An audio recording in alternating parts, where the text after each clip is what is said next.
अस्सलाम वालेकुम मेरे समझदार पाकिस्तानियों। मेरा नाम रेहान तारिक है और आप मेरा यूट्यूब चैनल और फेसबुक पेज देख रहे हैं। करोड़ दुरूद आका दो जहां नबी मेहरबान मोहम्मद मुस्तफ़ा सल्लल्लाहु अलैहि वसल्लम पर। इस दुआ और इस उम्मीद के साथ इस व्लॉग का आगाज करते हैं कि अल्लाह रब्बुल इज़्ज़त इस मुल्क के फैसला साजों के दिलों में समझदार पाकिस्तानियों के लिए नरमी पैदा कर दे। हमारी ये खबर दुरुस्त साबित होने जा रही है कि साबिक वज़ीर आज़म नवाज शरीफ एक बार फिर लंदन रवाना हो रहे हैं। जाने का प्लान भी फाइनल हो गया है, तारीखें भी फाइनल हो गई हैं, आने का कोई पता नहीं है। यानी जाएंगे मगर क्या वापस आएंगे, एक बहुत बड़ा क्वेश्चन मार्क है। नवाज शरीफ साहब 3 से 5 अक्टूबर, जराए बता रहे हैं कि 3 से 5 अक्टूबर के दरमियान लंदन जा रहे हैं। यानी अक्टूबर के पहले हफ्ते में उन्हें लंदन जाना है और लाइकली उनकी साहबजादी चीफ मिनिस्टर पंजाब मरियम नवाज शरीफ भी उनके हमरा होंगी। और हमने आपको बताया था कि यूएन जनरल असम्बली के इजलास से वापसी का जो प्लान है शहबाज शरीफ साहब का लंदन पड़ाव का, लाइकली कुछ ऐसा हो। मगर ये तो तय है कि नवाज शरीफ साहब लंदन जा रहे हैं। लेकिन उससे पहले कुछ खुफिया मुलाकातें भी हैं जो जाती उमरा में हो रही हैं। कुछ मुलाकातें ऐसी हैं जो पसे पर्दा है, कुछ मुलाकातें ऐसी हैं जो पर्दे के सामने हैं। अमरीकी सफ़ीर डोनाल्ड ब्लूम जाती उमरा पहुंचे थे, नवाज शरीफ साहब से मुलाकात की थी। आज चीनी सफ़ीर की नवाज शरीफ से मुलाकात हुई है। कुछ मदद है जो मांगी जा रही है। मुझे दो सवालात के जवाब अगर कोई दे सकता है तो बराए मेहरबानी रहनुमाई करें, जरा दो सवालों के जवाब दे दीजिएगा। आज इन दो सवालों ने मुझे बहुत बेचैन किया हुआ है। पहला सवाल यह है कि ये नवाज शरीफ साहब किस कैपेसिटी में मुलाकातें कर रहे हैं, ये सुफरा से जो मुलाकातें हो रही हैं किस कैपेसिटी में हो रही है, नंबर वन।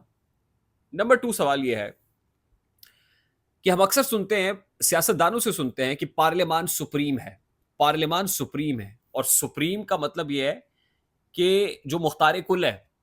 हालांकि हमारे आइन में लिखा हुआ है कि हाकमियत सिर्फ एक की है और वो है अल्लाह रब्बुल इज़्ज़त की ज़ात। तो सुप्रीमेसी ऑफ द पार्लियामेंट की सुप्रीम होना, यानी पार्लियामान पार्लियामान, क्या वाकई पार्लियामान सुप्रीम है? जरा कमेंट बॉक्स में अपनी राय दे दीजिएगा, क्योंकि मेरी दानिश में पार्लियामान सुप्रीम नहीं है। पार्लियामान के पास जो कानून साजी का या आइन साजी का इख्तियार है वो भी किसी दायरा कार के तहत है। ऐसा नहीं हो सकता कि आप लामहदूद इख्तियारात के साथ कुछ भी करना चाहे कर ले। जैसे मौलाना फजल रहमान साहब ने पार्लियामान के फ्लोर पे खड़ा होकर कहा आप एक्सटेंशन देना चाहेंगे तो फिर पार्लियामान भी 5 साल बाद कहेगी इलेक्शन ना कराए, अब हम कानून बदल देते हैं, अब हम 5 साल की मुद्दत के लिए अपने आप को एक्सटेंड कर रहे हैं। ऐसा तो नहीं हो सकता ना भाई। तो पार्लियामान सुप्रीम नहीं है बल्कि हुदूद क़यूद के तहत है। अगर आप डिफर करते हैं तो कमेंट में बता दीजिएगा। अब सुप्रीम कोर्ट ऑफ पाकिस्तान का मखसूस नशिस्तों से मुतालिक फैसला है और उस फैसले पर इलेक्शन कमीशन का आज 7वां इजलास बेनतीजा खत्म हो गया है। रोज इजलास पे इजलास हो रहा है और लाइकली कल फिर इजलास जारी रखने पर इत्तफाक किया गया। आज की जो अंदरूनी खबर है इजलास की वो ये है कि इलेक्शन कमीशन के चंद मेंबरान ने कहा कि भाई सुप्रीम कोर्ट के फैसले पे अमल दरामद कीजिए। लेकिन साथ ही इलेक्शन कमीशन में ही इसी फोरम पे लोगों ने कहा भाई फिर क्या इलेक्शन कमीशन को प्रैक्टिकली बंद कर दें, इलेक्शन कमीशन अंडरमाइन हो जाएगा, इलेक्शन कमीशन झुक जाएगा, हमारी आईनी हैसियत खत्म हो जाएगी। इलेक्शन कमीशन कहाँ स्टैंड करता है, यानी वो अपनी लेजिटिमेसी की जंग लड़ रहा है। Election commission supreme court of Pakistan के फैसले को मानने के लिए तैयार नहीं है, क्योंकि एक तरफ स्पीकर अयाज सादे का खत आया हुआ है कि भाई पार्लियामान में क्योंकि इलेक्शन एक्ट में तरमीम हो गई है और इसका रेट्रोस्पेक्टिव इफेक्ट है 2017 से, तो पार्लियामान ऊपर है, पार्लियामान सुप्रीम है। आपने हमारा अब इलेक्शन कमीशन सैंडविच बना हुआ है और इसी की आड़ में वो अब मजीद प्रोलॉन्ग भी कर रहा है, मामले को डिले भी कर रहा है। और इसी डिले के अंदर हुकूमत ये शब खून मारना चाहती है कि कोई कॉन्स्टिट्यूशनल अमेंडमेंट लेके आए और उसको पार्लियामान से 2/3 अक्सरियत से मंजूर करा लिया जाए और जो वो चाहते हैं वो कर लिया जाए। वैसे कितने अचंभे की बात है कि सुप्रीम कोर्ट ऑफ पाकिस्तान बेशक आर्टिकल 63A की तशरीह का गलत तशरीह करे और उस फैसले को सारे कहें जी बहुत गलत हुआ, लेकिन उसके बावजूद उसको तस्लीम कर लिया जाए। ये सुप्रीम कोर्ट का फैसला था ना, तस्लीम कर लिया गया।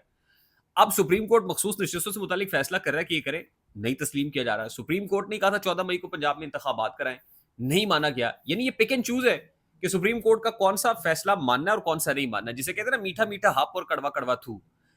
तो ये इस वक्त होता हुआ नजर आ रहा है। अच्छा, इसी के दौरान ही इंपॉर्टेंट खबर यह है कि गुज़श्ता रोज अली अमीन गंडापुर साहब की जो मुलाकात इमरान खान साहब से अडयाला जेल में हुई थी, क्योंकि अब ये जो कुछ हो रहा है इसका कुछ रद्द-ए-अमल भी तो है ना जी। आज रद्द-ए-अमल भी तो है। 190 मिलियन पाउंड केस में इमरान खान साहब ने बहुत सी बातें की हैं, एस्टैब्लिशमेंट को पैगामात भी दिए हैं, मैं वो भी आपकी गोशगुजार करूंगा। लेकिन जब कल मुलाकात हुई थी गंडापुर साहब से, उसमें एस्टैब्लिशमेंट से राब्ते खत्म करने की हिदायत इमरान खान साहब ने की है और अली अमीन गंडापुर को एस्टैब्लिशमेंट से राब्ते खत्म करने की हिदायत करते हुए एहतजाजी तहरीक को लीड करने का टास्क भी दिया है।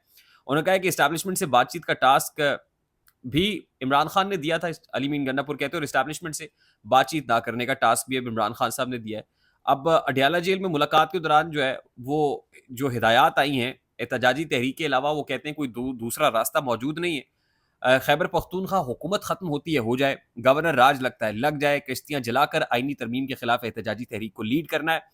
और इमरान खान ने वज़ीर आला अली मीन गंडापुर को वाज़ेह कर दिया है कि इस्टेब्लिशमेंट से मुज़ाकरात का टास्क मैंने ही दिया था, अब इस्टेब्लिशमेंट के साथ किसी किस्म की बातचीत नहीं की जाएगी, ये भी मैं कह रहा हूँ।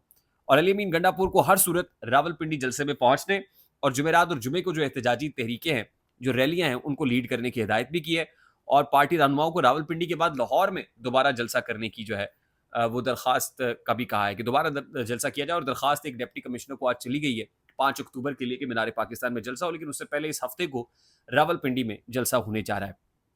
आज ही इमरान खान साहब ने जो सहाफ़ियों से गैर रस्मी गुफ्तगू की, वो कहते हैं कि सुप्रीम कोर्ट में कल से जो हो रहा है सबको पता चल गया है, ये क्या कर रहे हैं, ये सब गैंग ऑफ 3 को तौसीह देने के लिए किया जा रहा है। मुल्क का बेड़ा गर्क तो इन्होंने कर लिया, अब सुप्रीम कोर्ट भी तबाह कर रहे हैं। गैंग ऑफ 3 की तौसीह की वजह से सारा मुल्क दाव पर लगा हुआ है। गैंग ऑफ 3 आपको पता है किसको कहते हैं? वो चीफ जस्टिस को कहते हैं, चीफ इलेक्शन कमिश्नर को कहते हैं और chief of the army staff से मुतालिक बातें करते हैं। वो कहते हैं इस वक्त याहिया खान पार्ट 2 हुकूमत है। मशरकी पाकिस्तान के लोग पाकिस्तान को छोड़ना नहीं चाहते थे, वो लोग हुकूक चाहते थे, ताकत का इस्तेमाल करके उन्हें अलहदगी की जानिब धकेल दिया गया।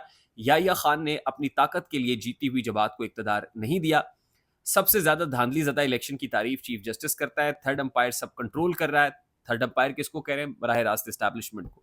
इनका मकसद यह है कि फ्रॉड सामने ना आ जाए और पीटीआई ऊपर ना आ जाए। पीटीआई के डर से सुप्रीम कोर्ट और जमहूरियत को तबाह किया जा रहा है। ये this is the news out from the centre. एक तरफ मैंने आपको बताया कि इस्टेब्लिशमेंट हुकूमत ये सारा मामला जुडिशरी के थ्रू करना चाह रहे हैं, और दूसरी तरफ जो है on contrary to this Imran Khan साहब अली अमीन गंडापुर को टास्क भी दे रहे हैं और ये सब चल रहा है। अच्छा, इसी दौरान नवाज शरीफ साहब की मुश्किल जो है वो भी बढ़ती हुई महसूस हो रही है।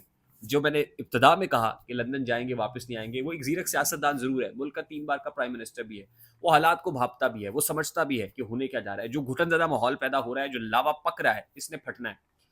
और वो कहते ना कि लगेगी आग तो आएंगे घर कई जद में, यहाँ पे सिर्फ हमारा मकान थोड़ी है। ये जो सिस्टम तसादुम की तरफ बढ़ रहा है, अल्टीमेटली इसने बहुत से लोगों को बहा के लेके जाना है और उकदा बहुत से लोगों का खुलेगा। और आज मैंने रियल व्लॉग में बताया था आपको कि इस्टेब्लिशमेंट की जो स्ट्रैटेजी है वो इस हुकूमत के साथ भी नहीं है। इस हुकूमत को भी इंडिपेंडेंटली काम करने जोगा नहीं छोड़ना चाहते। तो ये जो जद में आने वाले हैं वो पहले ही अपना बंदोबस्त कर रहे हैं एंड अल्टीमेटली वो चुप करके, बिल्कुल चुप करके साइड लाइन होना चाहते हैं और इसी में आफियत महसूस कर रहा है।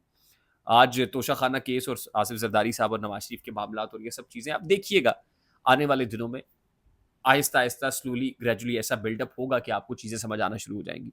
आई होप मेरी बात आप तक पहुंची होगी। अगर पहुंच जाए तो वीडियो को लाइक और शेयर करना मत भूलिएगा। चैनल पे नए तो चैनल को सब्सक्राइब कर लीजिएगा, बेल आइकन जरूर दबाइएगा।